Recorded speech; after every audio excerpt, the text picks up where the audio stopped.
Before I talk about Israel, I just want to say a word to Edna. One of the things which you learn very clearly when you have a teacher such as I have had, my father, and when you go into a family business, is that one of the interesting things to always remember is that when you look out, the view looks great.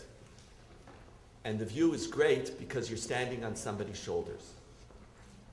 And there's things that you could see only because there's people who taught you and who shaped you. And when I look at you, and I remember Mickey,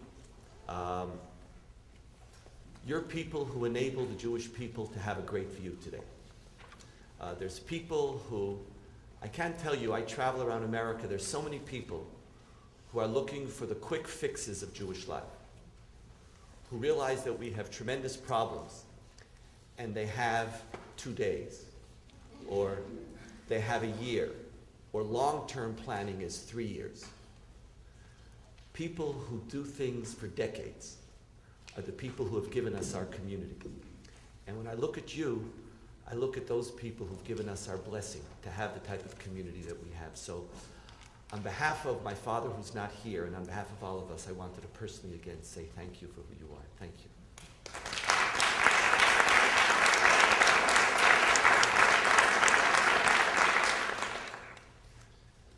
How to talk about Israel.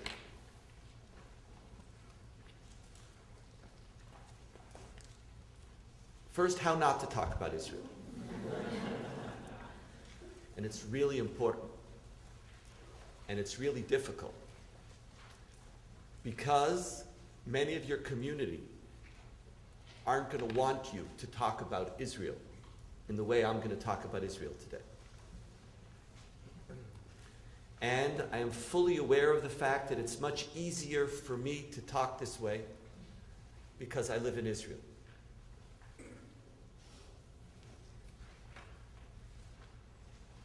Before I talk about Israel, I want to make a very important distinction that I learned once from Michael Walzer many years ago in Israel after the first war in Lebanon.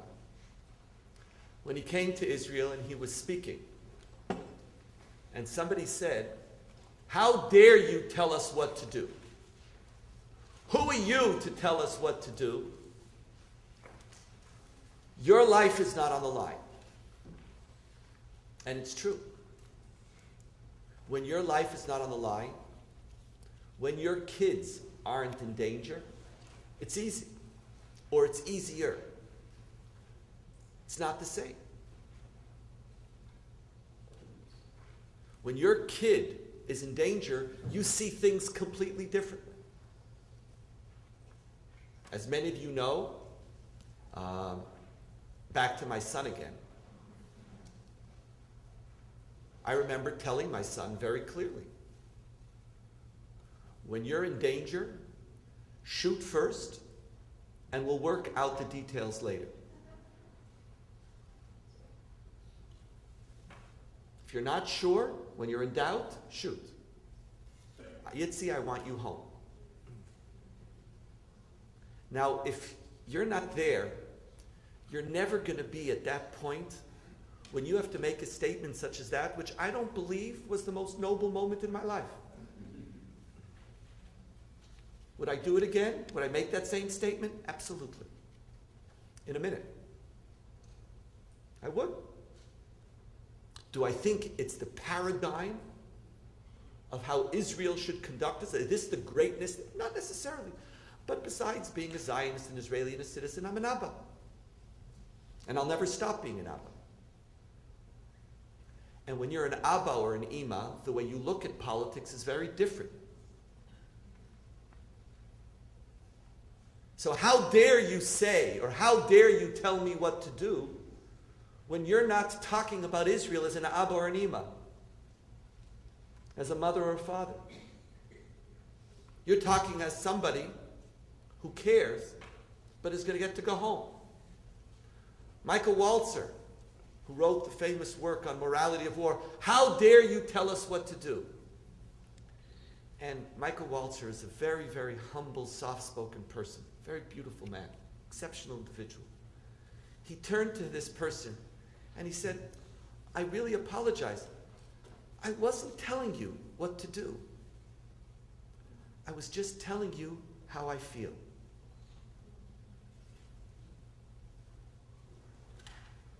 We all want Israel to be important in your life. We Israelis want Israel to be vital to the Jewish identity of your community.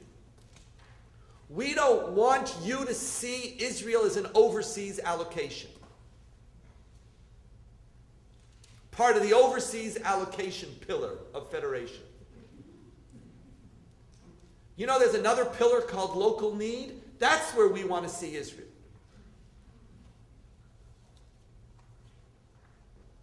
To quote my father again, in one of his great lines, which he said over 30 years ago, we all know that Israel is too important to leave to the Israelis. We know that it's yours.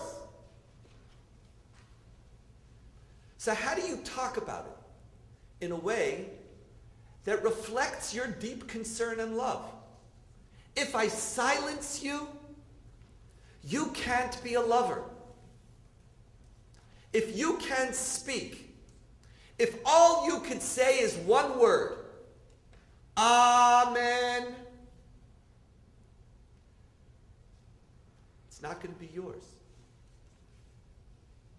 And Israel's aspiration to be a vital and vibrant part of the life of the Jewish people all over the world will come to an end. And paradoxically, those who speak as the best and the greatest friends of Israel, those who claim to monopolize it, those who wave the largest flag for the longest,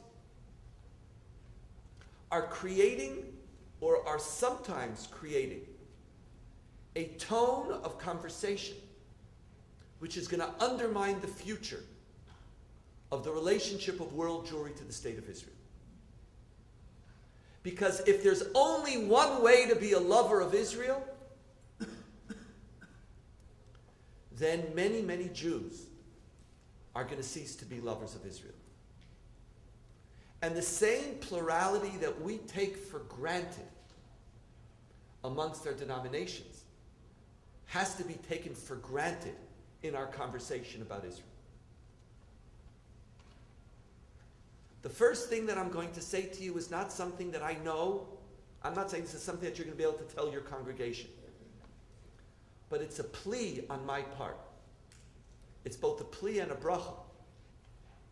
That you will find the strength and the courage to say what you believe needs to be said. And I'm not telling you what you think needs to be said. Just like we don't agree as to how we pray, and we don't agree about a lot of things, we don't have to agree about what needs to be said. In Israel, we don't agree. Why should you agree? If in Israel we could all be lovers of Israel, equally concerned for Israel's security, for the land of Israel, aspiring for peace, why should there be only one ideology or one way to solve and to deal with these issues? The job of a rabbi is to always be ahead of their community, is to be in the community and to be outside of the community at the same time. To be a voice which challenges.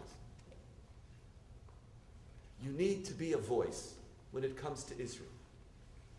And we need to find a way to enable a conversation which does not say, I'm telling you what to do, but telling you how I feel. And thank God I have a feeling, because if I don't have a feeling, then I have no relationship to Israel. And number two, to recognize that truth that we were taught in Leviticus 19. What comes right before you shall love your neighbor as yourself?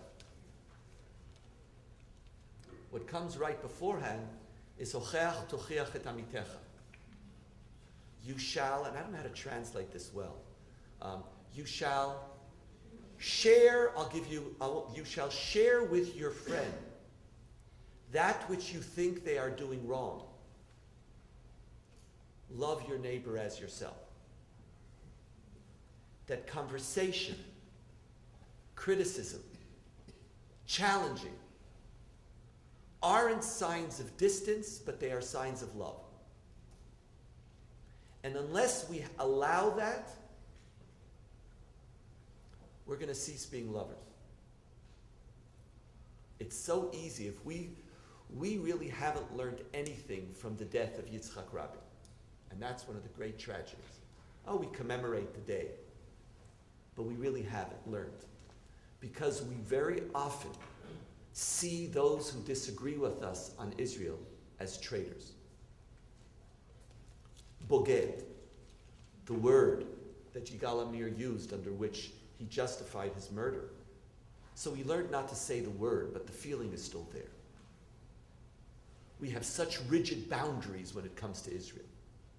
And all the tolerance that's supposed to define our people. When it comes to Israel, you're either with me or you're against me.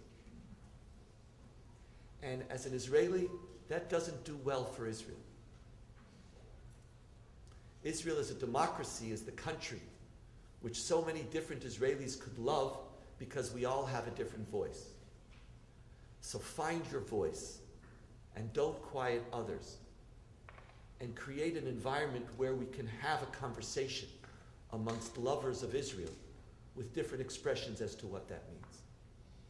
Without that, it's misdirected loyalty. It's misdirected love. When I think about Israel, there's a text that I wanted to read first. And it's on page 7.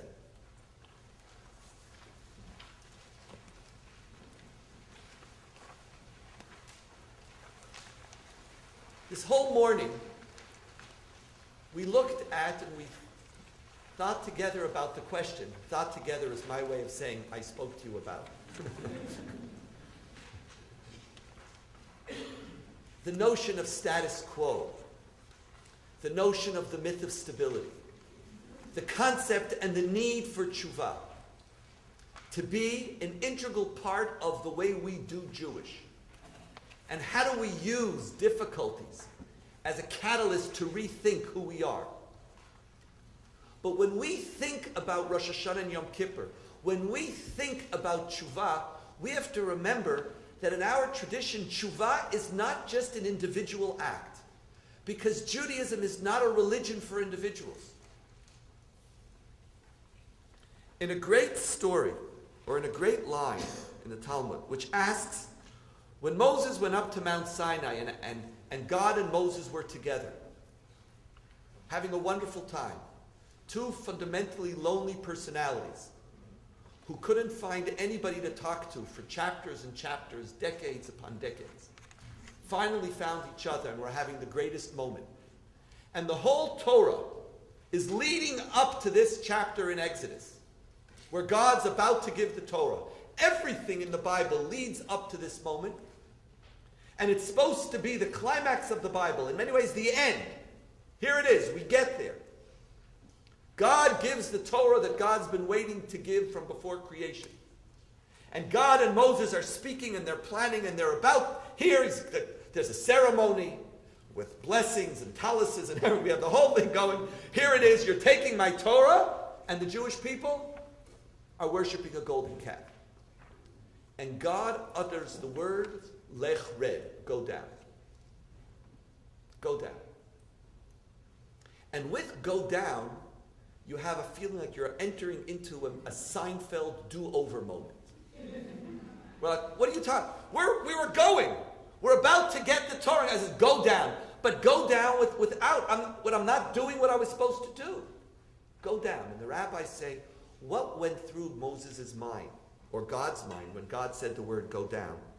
And on page 7, the Lord spoke unto Moses, go get thee down. What is meant by go get thee down? Rabbi Eliezer said, the Holy One, blessed be he, said to Moses, Moses, descend from thy greatness. Have I at all given to thee greatness, save for the sake of Israel? And now Israel have sinned, then why do I want thee? There is no room in Judaism to be on the mountain unless the community is on the mountain. Judaism is fundamentally not a religion for an individual. It is an interconnection of religion, faith, and nationality in a way that is undivisible.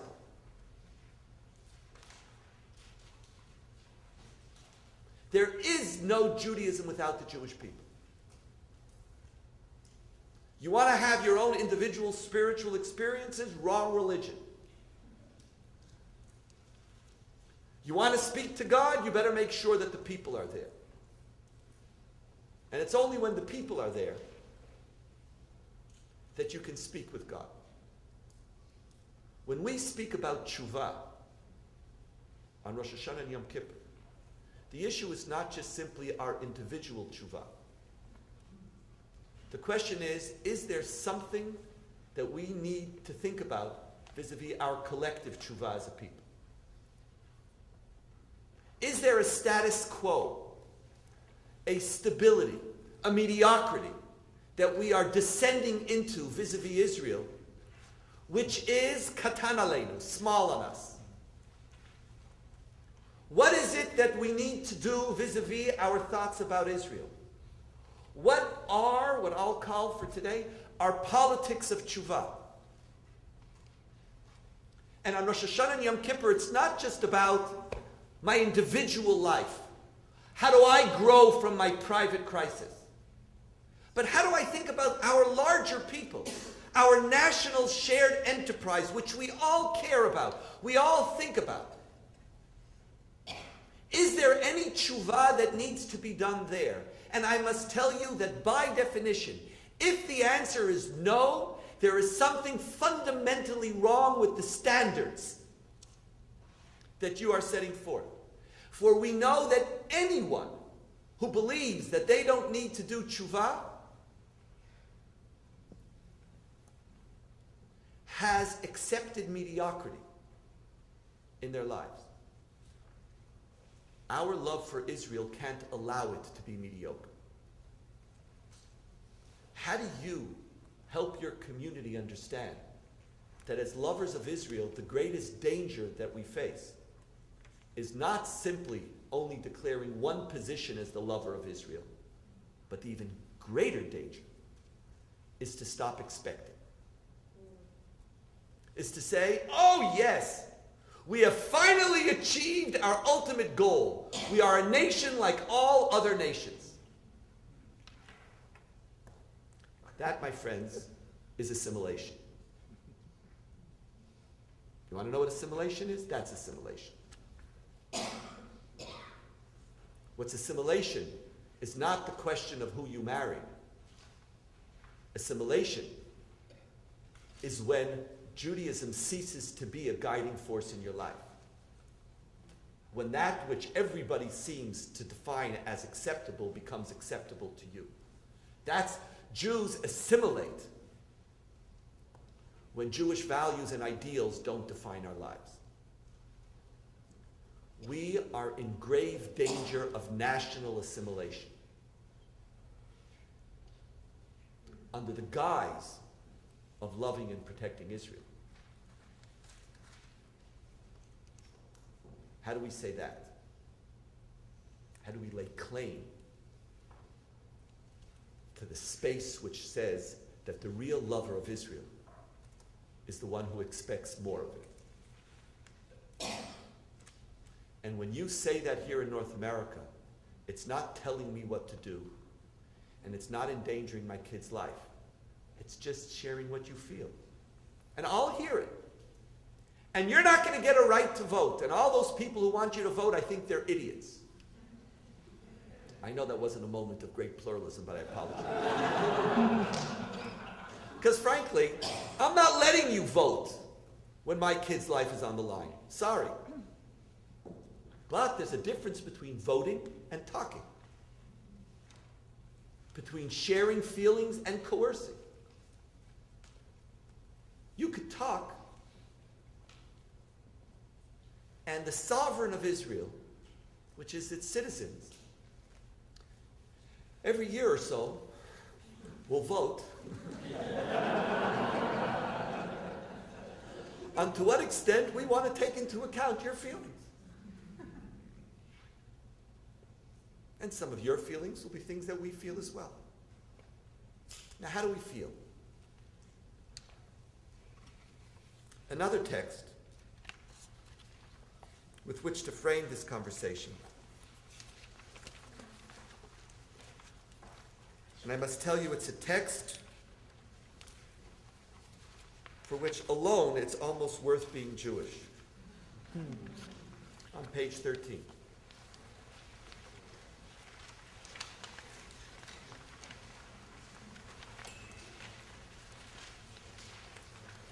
From Tractate Yoma.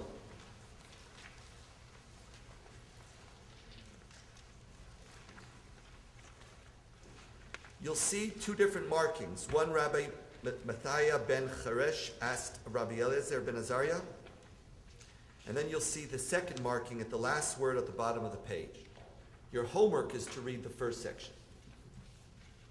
The whole background is, it speaks about Arba Chalukei Kapara, different types of kapara, of achieving atonement, and for what sins a person has to do chuva, and for what sins chuva is not enough, what sins Yom Kippur, and the various stages of what are the various things that have to happen in order to achieve atonement. And it says there's one thing and one thing only for which there is no atonement in this world, and that is the desecration of God's name. Chilul Hashem. To desecrate God's name is something that in this world you will never achieve atonement. And so when this becomes the worst thing that a Jew could do, what's the required question? What constitutes desecration? Like, that's sort of something you might want to know.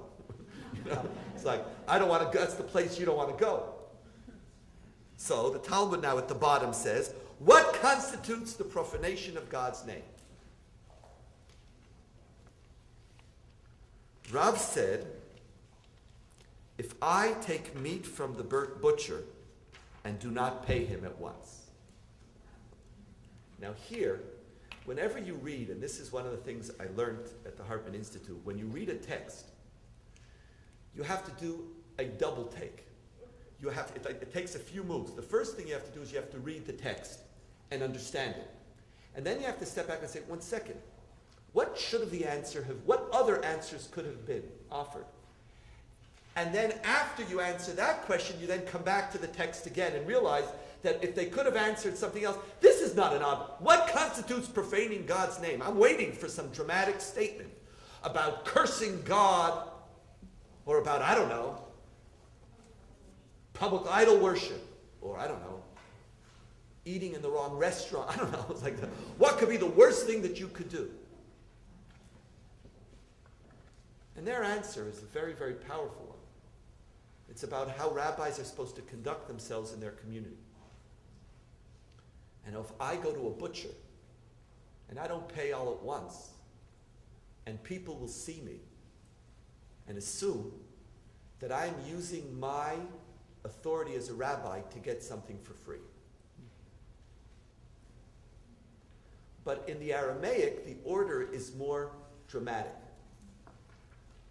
In Aramaic, it starts by saying, what is Chilul Hashem? It's Kigon Ana. It's not if Kigon Ana. If somebody such as myself, and here, this is the revolution of this text. The text is just, the whole text is unbelievable. But imagine a group of rabbis declaring that the worst thing that a Jew could do in this world is to desecrate God's name. And to understand that the concept or desecrating God's name is not something that somebody else is going to do, but I could do. Where is it that I could desecrate God's name? I'm the rabbi. What do you mean? Could you? You're the one. You love God. This is your job. Your whole life is serving God. No. Kagon Ana. You want to talk about what Judaism is? And I want to tell you, I want to be Jewish just to be part of a religion which starts the conversation of what constitutes the desecration of God's name with the answer, Kegonana. It could be me. Nobody could teach Israel morality. Idolatry. Listen, Kegonana. There is nothing, there is no one, there is no individual nor institution in our lives which is not obligated to say Kegon Ana. What is it that I need to do better? What is it that I could be doing wrong? Now, could we declare Kegon Ana to Israel as an act of love? What is it that we need to do? And I could tell you, as the deepest core of my love for Israel, and the deepest core of my willingness to endanger my children's lives in the state of Israel, is based on my belief that the state of Israel is a country which has the courage to ask or to say Kegon Ana. And the minute Israel is a country which doesn't say Kegon Ana, then you're not worthy of my children's sacrifice. You want something? I will die for you. I literally will die for you. And as crazy and as bizarre and as horrific as it is, I believe that to raise my children in that enterprise, despite the danger, is the greatest honor that I could give to them in their lives, is only because I aspire for Israel. Do you think I want my kids to die for a country which is like every other country in the world? Do you think that's... Now you've helped me? You've increased my security? I so much yearn that we could be a people who every day wake up and ask ourselves, Kegon Ana. And I want to just give one example of what Kegon Ana could be when it comes to the state of Israel. One, and there's many. And thank God there are many, because do you know what Israel is? Israel's not an idea. It's not a utopia. It's an attempt by real people to build something. In the real world, in a crappy neighborhood. And we're not always going to do it right. We're not. When you don't have to go to war, your morality of war is outstanding. It's phenomenal. But when you go to war, you're going to make mistakes. I'm not bothered by the mistakes in the sense that I'm bothered by the failure. I'm only bothered if we don't have the courage to look at it and to say, how do we do it better? What is the Chilul Hashem of an Israeli army? Could there be? Kegon Ana who do what? Let's ask that question.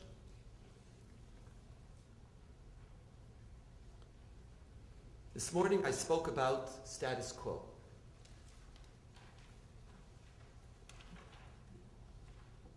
One of the feelings that I've been feeling very, very deeply over the last 6 months, post the war in Gaza, is that we are less and less asking the question of Kegon Ana when it comes to Israel. We Israelis, we are lowering our expectations. The real price of the war has been the removal of our hope, the removal of our aspirations, the acceptance of the status quo. We just have to get through the next decade. Or we have to get through the Obama administration. Or we have to get through the next I don't know what. And what are our bigger ideas? What are we yearning for? Let's take one case. Let's take the example of peace. There are certain ideologies in Israel which are reinforcing the status quo. And as rabbis, for whom our agenda is an agenda of chuva, any ideology which reinforces the status quo is for us that which we must combat against. If it's creating mediocrity, that's not where you're to be found. If you're to be found on the side of mediocrity, who needs you? What do I need you there for? There's enough other people who can be there. You're supposed to be on the side of aspiration, on the side of expectation. What is reinforcing the status quo on the issue of peace? Now, there is no doubt that we Israelis, and by this we Israelis I mean the vast, vast majority of Israelis, somewhere in the vicinity of 90-something%. Actually, I think amongst the Jewish population, it's about 97%. Don't know what we should do today in order to effectuate peace in the near future. We don't have a clue what we could do. One of the things that we know for sure is that unilateral withdrawals is probably not the way to go. Again, you have 97, actually that's probably closer to 99%. Even Meretz doesn't speak about unilateral withdrawal anymore. We realize that unilateral withdrawal, when it comes to Judea and Samaria, could create a reality in which 80% of the citizens of Israel can be reached by mortar shells. That's not a good thing. That's not something that is an intelligent policy to adopt. And at the same time, we don't know what we are supposed to do in order to create the peace partner that we're looking for. Now, whether we're to blame for that or not, I'm just describing what Israelis feel. We don't know tomorrow what should I do to bring about the peace that I yearn for. Now, this lack of knowledge has created two central arguments creating status quo, stability, thought in the state of Israel, which is dangerous. The first says there is no possibility of peace anymore. Peace is off the table. That was yesterday's aspiration. It's not the reality anymore. Do you remember I spoke this morning about the distinction between is and ought as a fundamental principle of ethics? The second fundamental principle is that ought implies can, going back to your Philosophy 101 courses. You can't have an ought unless it could be implemented. Ought requires, if it isn't a can, then I don't have an ought. Is different from ought, and ought applies can. No can do, I can't bring peace. And if I can't bring peace, then I don't even have anymore the duty, the responsibility. We need, under this argument,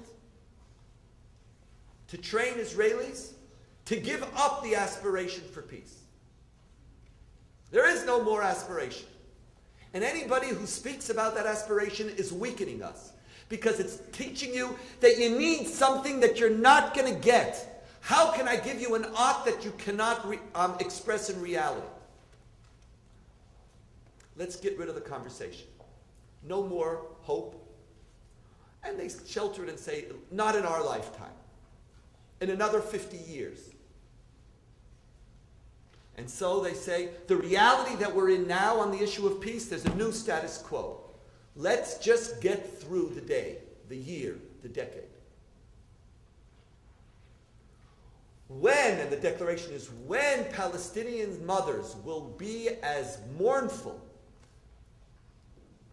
at the loss of their children as Israeli mothers and fathers are, then we can start having peace. Or another version of it in the Sharansky model, when they become a democracy, then we could talk. And I remember asking him once, is there anything that you think we need to do in the meantime? And he said, no. Peace can only be made between liberal democracies, and on a version of Tom Friedman's statement from many years ago, Palestinians, give us a call when you become a liberal democracy. Now, I'm not saying he's necessarily wrong, and I'm not here to take, you don't need me to take a clear position, left wing, right wing. That's not my point today. Nor am I asking you to politicize your pulpits by picking right wing or left wing. The notion of the politics of chuva, if it's perceived to be a right wing or a left wing agenda, is a tragedy.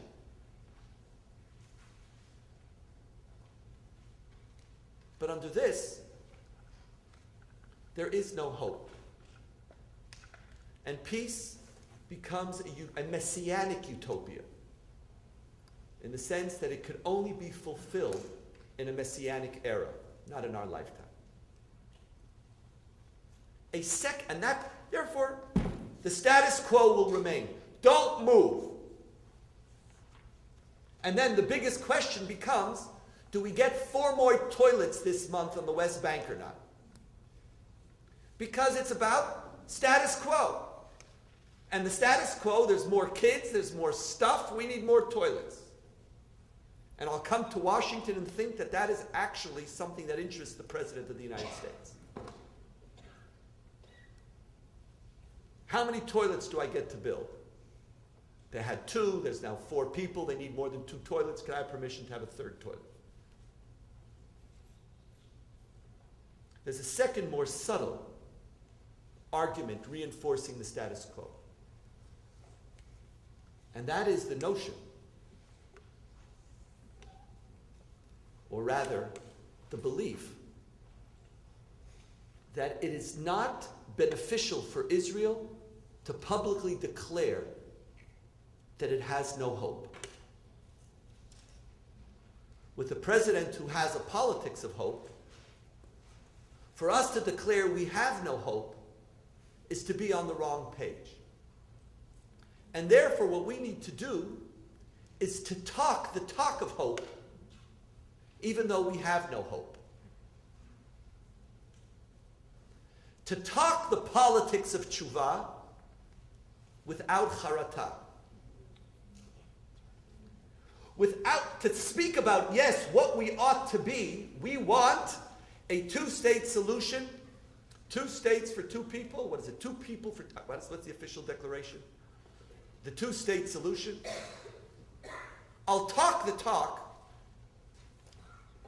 but I am talking it not because I am grounded in the belief that peace is something that I am yearning to implement in my life, but it's not a strategy, but it is a tactic to maintain a political public persona.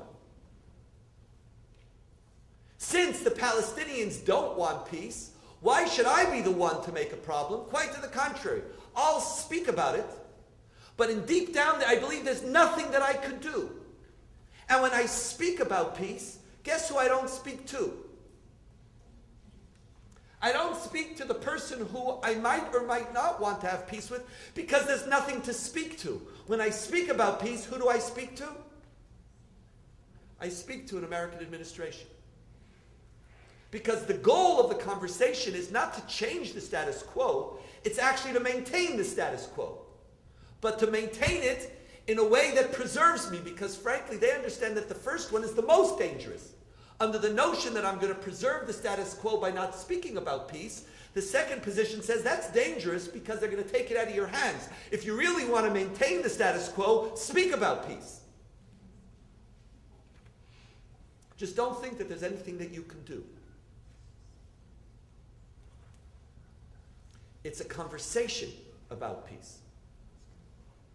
But it's not one which asks itself, despite the fact that ought implies can,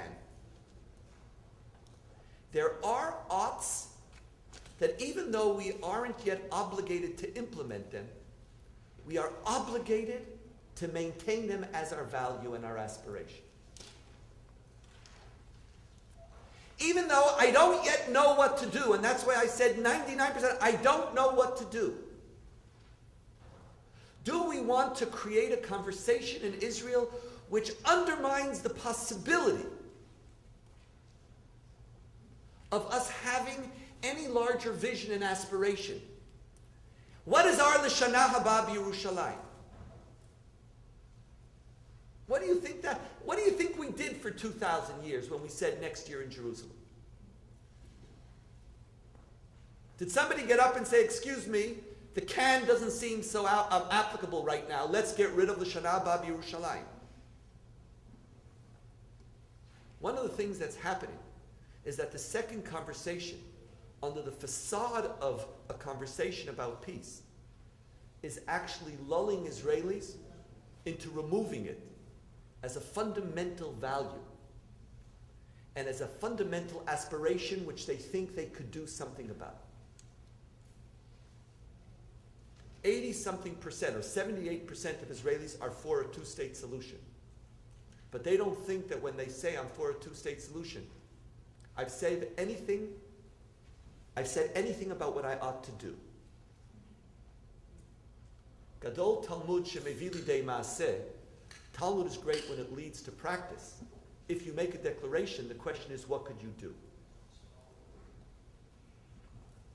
I am not going to suggest either unilateral withdrawal or this or that policy, because that's to speak left-wing or right-wing conversation.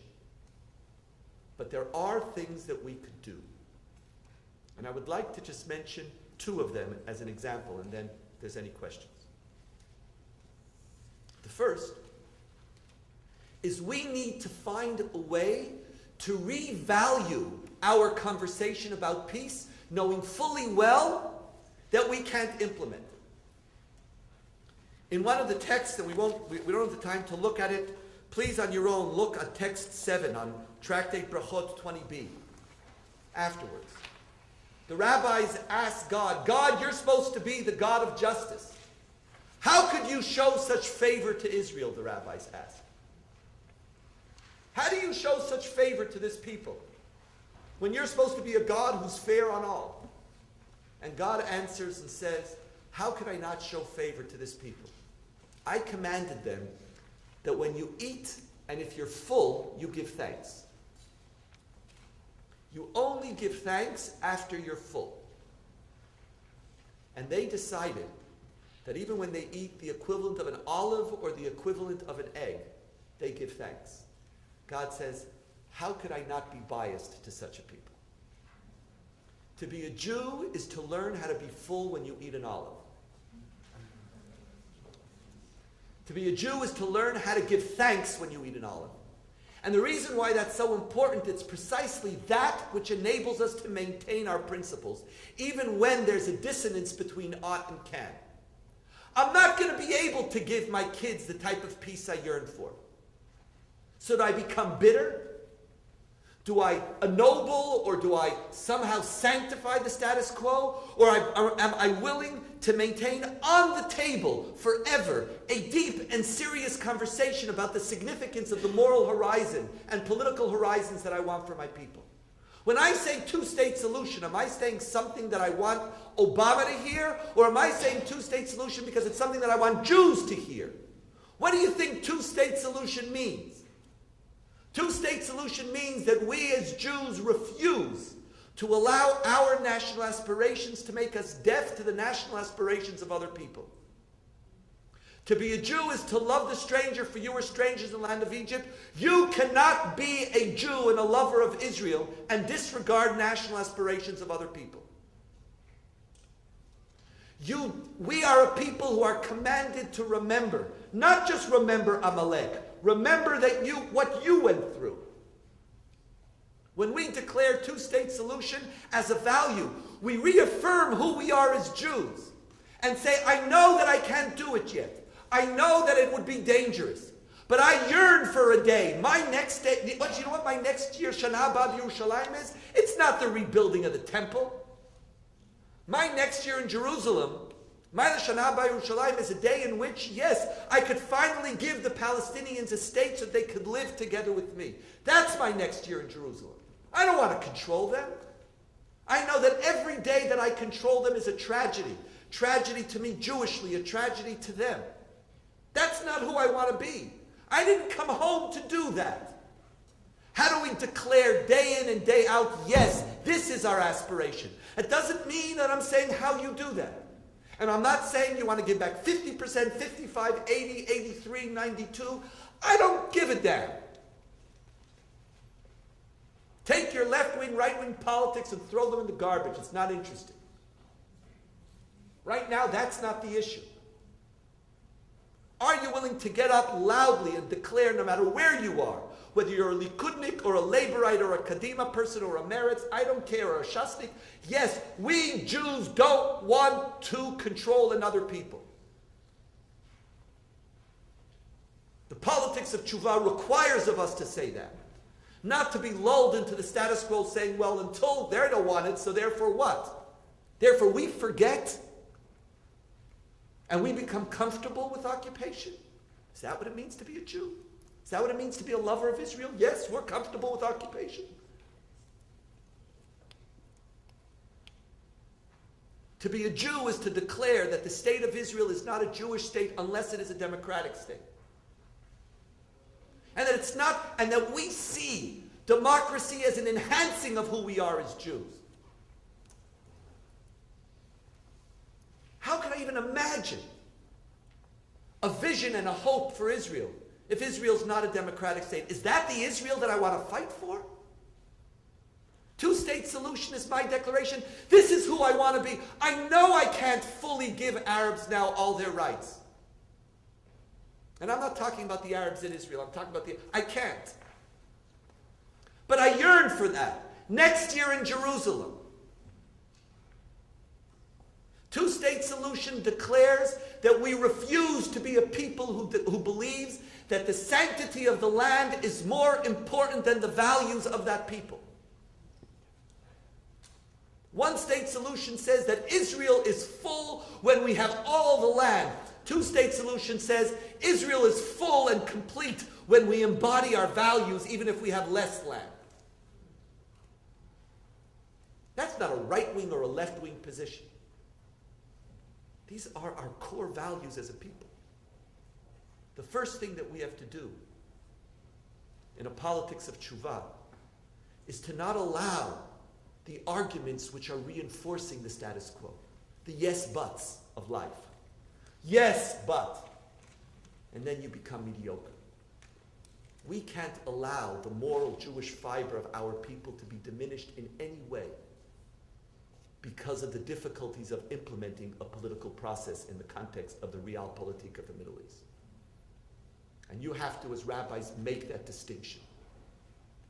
That because I speak, why is it that the conversation about morality becomes a left-wing agenda? Shame on us. Shame on us. And it's precisely when you go beyond the status quo, when you realize that it's not your job just to accept what is, then you could put on the table new ideas. Let me give you one. You know, we're talking today about whether we can have another toilet and whether the administration will let us build another little kindergarten somewhere. Well, I have a completely different suggestion. My suggestion is that we have to start building massively in Israel. Massive building today. Do you know why? If the moment ever comes, and you know Soloveitchik speaks about this in Kol Dodi Dofek, the moment of the knock. He speaks about, you know, the first part of Shir HaShirim is the beloved running after each other, and I love you and you love me, and I can't wait to see you, and you're so beautiful, and your thighs and your breast and your nose and your hair. I wish I can be with you, and like you feel like saying, get a hotel room already. Just like, get a, because, you know, it's enough. And then finally there's the knock.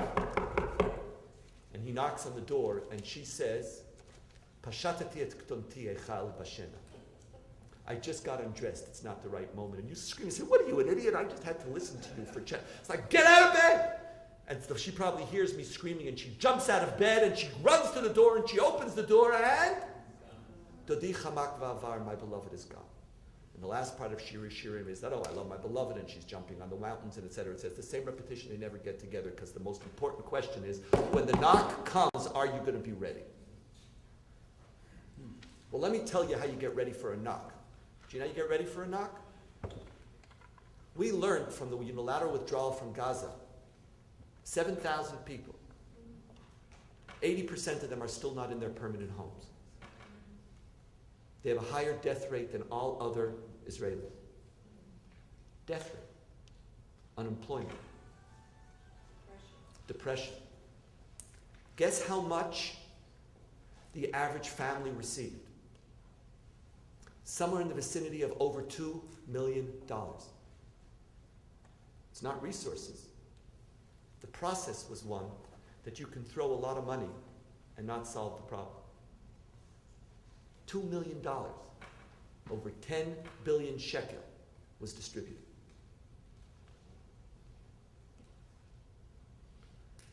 If we want to do one day a peace treaty, if a knock ever comes, we're going to have to move between 80 to 100,000 people. You're not going to be able to give them $2 million a family. And we've already learned that they would be crazy to accept it. The only way we're going to have any hope is if we start building today, every year, spending $2-3 billion. Instead of asking an administration for permission to build a toilet, let's start creating an international coalition to start building empty houses. We need a new city or cities in the Negev, new cities or cities in the Galil. We need to build the 3 settlement blocks of Ariel, Ma'ale Adumim, and Gush Etzion, which are going to stay in Israel regardless. We need to start building homes for 80 to 100,000 people. That's going to take 5 years. It's going to take millions and billions of dollars. Imagine if the message emanating out of Israel is not, could I build another toilet? This is my vision. To be a Zionist is to make sure that I get another toilet so that people who need to pish can pish without staying in line. Imagine if I said that to be a Jew and to live in Israel means we're going to spend millions and billions of dollars as a national program of our people to invest in a moment that the knock happens, we're ready. All of us. Netanyahu, Labor, Kadima, there is no difference between them. They all declare a 2-state solution. The fundamental question is, are we thinking about a politics of chuva? Are we thinking about hopes and aspirations? Or have we become so depressed that we've gotten rid of all our aspirations and we're just trying to maintain and survive and get through the day? On every single challenge that we face in our lives, and with this I'm going to conclude, there are forces which tell you, oh, you're not being realistic. The pessimists always declare the domain of realism. And the optimists are always naive. When somebody calls me naive, my answer is always thank you. Thank you. That's what the politics of, that's what it means to be a Jew. To be a naive is to yearn. To be naive is to expect. Go down every single issue. Israel belongs to you. You are lovers of it, whether it comes to peace, whether it's democracy, religious pluralism, education, environment. Find out what it is that's creating that mediocrity. And let's create a politics of tshuva. Don't call it the politics of hope. Make it Jewish. Call it the politics of tshuva. To love is to talk to. To love is to expect. And to remember that Israel is worthy of our sacrifice in direct proportion to the greatness of its aspirations. Let's aspire. Let's give new meaning to L'Shana Haba B'Yerushalayim. Thank you.